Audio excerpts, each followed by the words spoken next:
todo esto, para que los diputados se hagan una idea de, anda, ¿y por qué vamos a aprobar ahora una ley de juego? ¿En qué medida es necesaria?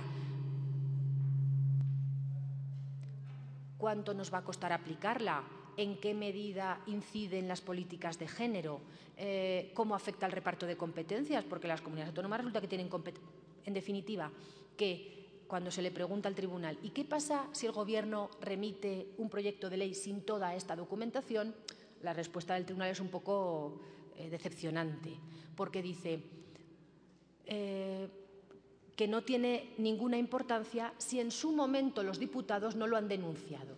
Es decir, que es la mesa de la Cámara la que le corresponde en ese caso dejar de calificar un proyecto de ley y decirle al Gobierno no lo voy a calificar ni admitir a trámite hasta que no me lo mandes con toda la documentación. Pero que si en ese momento la mesa de la Cámara o los grupos parlamentarios no han protestado para corregir la deficiencia, se entiende que no lo necesitan, que se conforman con lo que les envía el Gobierno y que, por tanto, no pueden denunciar a posteriori una eventual inconstitucionalidad de la ley por un defecto en el procedimiento legislativo. En definitiva, que les invita a los diputados a ponerse las pilas y a ser exigentes en el momento en el que ellos están redactando la ley. Es decir, si a usted le afecta no contar con ese documento, denúncielo a tiempo, porque se supone que si no, no estaba en condiciones de entrar a discutir la ley, porque le faltaba algún documento que usted consideraba necesario. Denúncielo a tiempo, pero si no, no me venga a mí a posteriori para decirme que la ley es inconstitucional por ese defecto de procedimiento. Bueno, decepcionante, pero bueno, ofrece esa otra salida de denúncielo en su momento. Bien, una última reflexión antes de entrar a… Soy un poco lenta pasando las diapositivas porque todo esto que les leía estaba aquí. Una última reflexión general antes de entrar en las reglas de técnica normativa y era la necesidad de observar las directrices, pero también el momento en el que podemos hacer observancias sobre la calidad de la norma durante el procedimiento legislativo. Decía, la calidad depende, por supuesto, de quién redacta la ley. Si quien redacta la ley ya hace un esfuerzo por observar las reglas sobre el lenguaje, sobre la sistemática, pero esto en realidad requiere una reflexión más general, y es que hay países en los que, como es el caso de España, no hay un solo organismo u órgano que redacta las leyes. Aquí hemos dicho, el principal autor de los proyectos de ley es el Gobierno, pero claro, no es el Consejo de Ministros el que está redactando las leyes. Y, por tanto, en España hay un sistema, decimos, difuso, desconcentrado, es decir, no siempre redacta las normas el mismo autor. Pues a lo mejor hay un proyecto medioambiental que se ha elaborado desde el Ministerio de Medio Ambiente, pero a veces en otras ocasiones pues hay que redactar un proyecto de ley de medio ambiente y se contrata una asistencia técnica de no sé qué catedrático que controla los temas de medio ambiente. Luego, no será lo mismo y la técnica variará en función de quién haya redactado la norma. Hay otros países que suelen tener una tradición de que tienen un organismo creado para la redacción de los proyectos de ley, con independencia de la materia a la que se refiere la norma.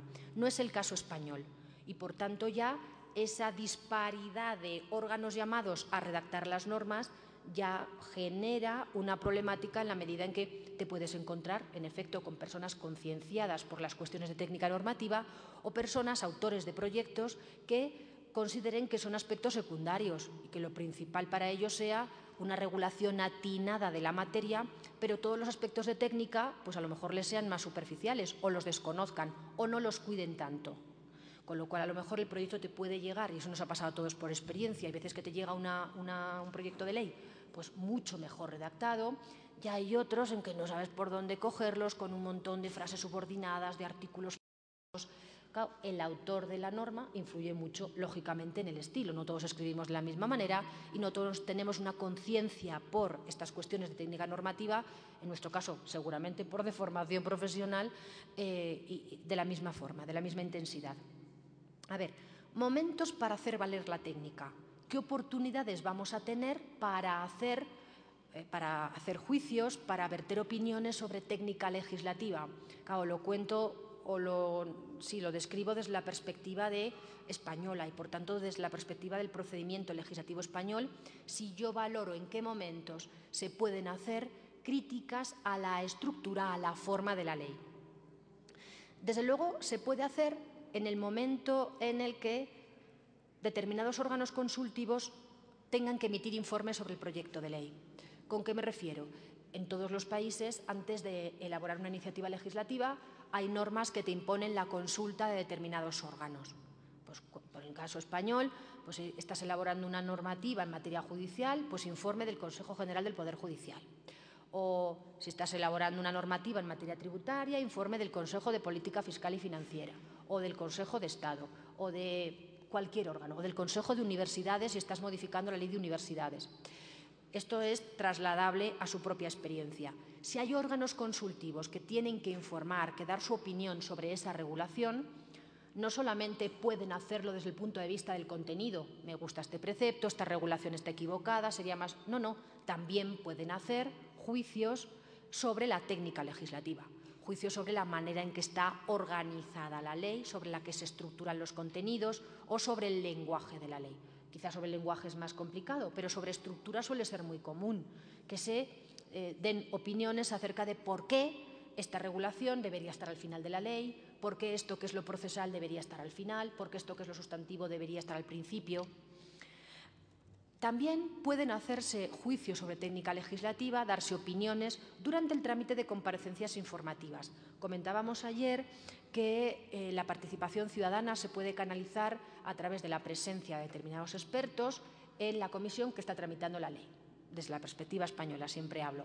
Bueno, pues a veces se puede invitar a comparecer al autor del proyecto de ley si se conoce, o en su caso se puede preguntar sobre técnica legislativa a las personas que comparecen si evidentemente la técnica legislativa tiene que ver con su condición profesional, con su cualificación. Ya cuando entramos en la tramitación parlamentaria por los diputados, decimos en la fase de ponencia, los propios diputados, y esto suele ser muy común en España, hay muchas enmiendas que no son enmiendas sustantivas, sino que son enmiendas que decimos de correcciones técnicas, en las que el diputado se ha dado cuenta pues, de que falta un punto, o que hay una concordancia de género mal hecha, o que se cita incorrectamente una norma. Pues eso puede ser objeto de una enmienda. Y los propios diputados habrán salvado así ese problema de técnica normativa. También a través del asesoramiento de los letrados. Suele ser muy frecuente que vayamos haciendo puntualizaciones de técnica mientras se va tramitando la ley, es decir, conforme se van viendo los artículos y se van votando las enmiendas. Pero en todo caso, en la experiencia española, la aprobación de las leyes en la fase de ponencia termina con un informe de correcciones técnicas que redactamos los letrados, en que la exigencia es que para incorporar cualquier corrección meramente técnica sugerida por un letrado es necesaria la unanimidad de los diputados y es la oportunidad que te dan a ti como técnico que asiste a la ponencia de hacer sugerencias desde el punto de vista de la técnica, del tipo de esto no es una disposición adicional, es una disposición. Este artículo debería subdividirse en dos apartados porque es muy extenso. Esta frase podía redactarse de esta otra manera. Hay que completar la cita de esta ley puesto que falta la fecha y el mes. En definitiva, es otra oportunidad. Y luego también en los parlamentos españoles es frecuente la existencia de un servicio de correcciones, de un servicio de correctores que está formado por lingüistas, en el que cuando se culmina la tramitación de la ley, el todavía proyecto de ley, una vez aprobado el informe de correcciones técnicas del letrado, se pasa al servicio de corrección y ellos mismos sugieren determinadas correcciones técnicas al articulado. Por supuesto, desde el punto de vista solo lingüístico, de puntuación, de concordancias.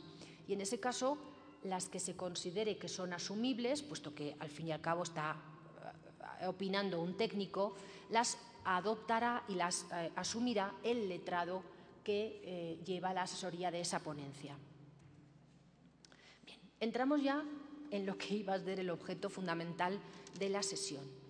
Hemos hablado un poco de la importancia de la técnica, de su conexión con el principio de seguridad jurídica, del lugar de la técnica dentro del procedimiento legislativo, es decir, oportunidades que vamos a tener para decir que pues para decir que se observen estas reglas de técnica normativa que vamos a estructurar en tres apartados. Reglas sobre el contenido de la ley, reglas sobre la estructura de la ley y reglas sobre el lenguaje.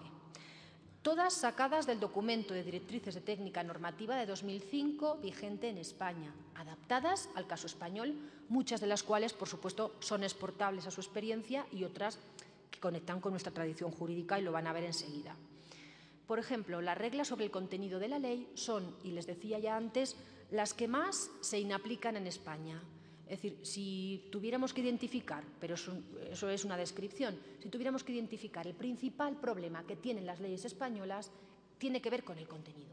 Fundamentalmente por la moda que se ha impuesto, creo que aquí lo llamaban las leyes trolley, nosotros las llamamos leyes ómnibus, leyes carrito de la compra, leyes que no da tiempo a leer en un año, porque claro, no es que hayamos impuesto la novedad de las leyes modificativas de múltiples leyes, las leyes ómnibus. No, es que hay leyes que llegan a modificar hasta 70 u 80 leyes. Es decir, hace unos años siempre ha sido posible y ha sido frecuente el que aprovecharas en una sola norma pues, para modificar 3 o 4 en relación con una misma problemática. Pero es que últimamente, con grave merma de la seguridad jurídica, sin que el Tribunal Constitucional, habiendo tenido oportunidad, haya reaccionado, todo lo contrario, ha dicho que le parece estupendo, estamos legislando mediante leyes que te ponen patas arriba todo el ordenamiento, con grave merma de la seguridad jurídica porque te encuentras con una ley que dice Ley de Economía Sostenible. Claro, no te puedes imaginar por el título lo que ya es un problema de técnica normativa. Luego veremos, el título tiene que ser expresivo de aquello que se modifica, para que si yo leo el título en el BOE no tenga necesidad de verme todo el contenido porque diga, va, no me afecta o no me importa esta ley, no tengo que leérmela, no conecta con mi preocupación. Pero tú lees Ley de Economía Sostenible y te tienes que leer por fuerza a qué leyes está afectando, porque lo mismo te afecta a la ley de minas, a la ley de costas, a la ley de hidrocarburos, a la ley de regulación del IRPF. Es decir, no te haces una idea de todo lo que en un momentito te ha puesto patas arriba el legislador. Reglas sobre el contenido de la ley. Solamente vamos a dar estas 3. Las leyes, las normas, deben tener un objeto